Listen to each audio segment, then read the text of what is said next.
Hi, I'm Lisa, Love and Marriage Guide, and today I wanted to talk to you about children.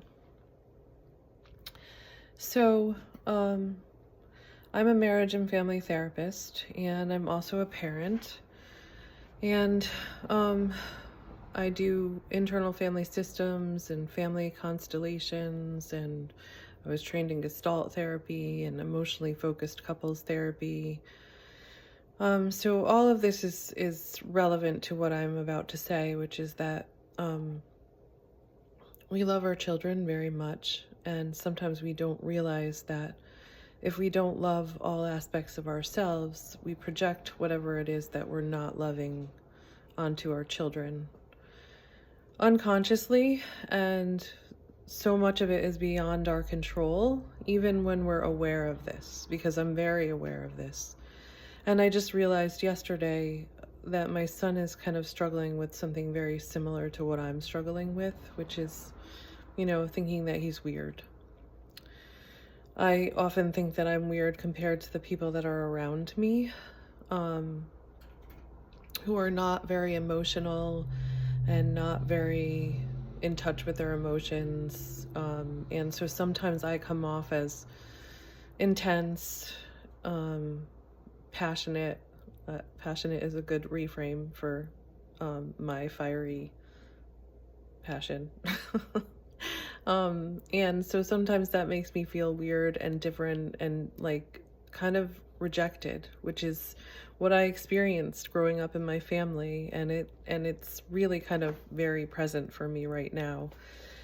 And scary to feel that way again, like I'm gonna get rejected for who I really am. Like, I mean, parts of me, I've learned how to control my fiery passion a lot, but it's still when I feel like, particularly when I feel like my child is being threatened, that comes out. And um and I realized that because what I was talking about yesterday was not holding grievances.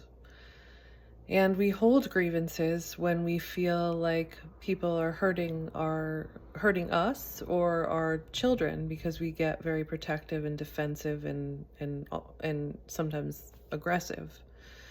And so I found myself getting very protective of my son yesterday, and um, doing the same thing that I was feeling was happening to me. So I felt like my son was getting scapegoated. And then I actually scapegoated someone because I felt like they were doing that to him. And so it can get really complicated. And I know this is sounding really complicated, but it's really all about learning to love all parts of ourselves. And what was coming up for me was just this feeling of I was going to get rejected because I was weird. And then I think my son has been really struggling with the same thing. And while there are parts of me that are weird, I think there are also parts of me that are normal. And it's just that I'm struggling with this part, and I need to see it and kind of embrace it and love it. And maybe it's not as weird as I think it is. Because all these really cool people that I'm attracted to, that I think they're weird, but but I love them. I'm very attracted to them. I think they're exciting and cool because they're different, and they're speaking their truth. Even though for some people the people that are around me, particularly the people that are in my circle, or they would be like, they would really think that this is cuckoo. And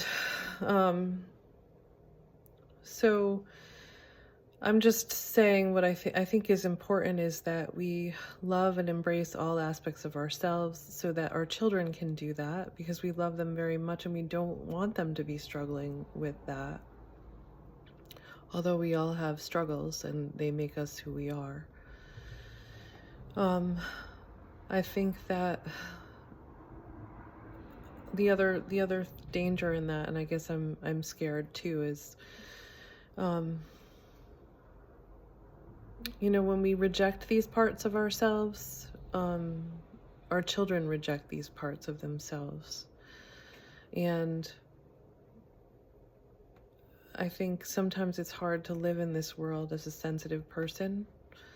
Sometimes I feel like I don't belong here, and I feel that way a lot. But I know that if I take that on, my child will take that on, and I know that they belong here. And so I must belong here too. And I think every sensitive person that I meet belongs here, and we need them here to create the world that we want to create. But it is hard and it's scary, and it brings up rejection, and it brings up, I mean, part of me wants to just run. Like, I want to just run somewhere where I can fit, somewhere where I belong. But I know I have to face this and see where it leads me. And sometimes it's my children that inspire me to do that. And sometimes it's my clients, the really sensitive ones. So that's all I just wanted to talk about and share with you.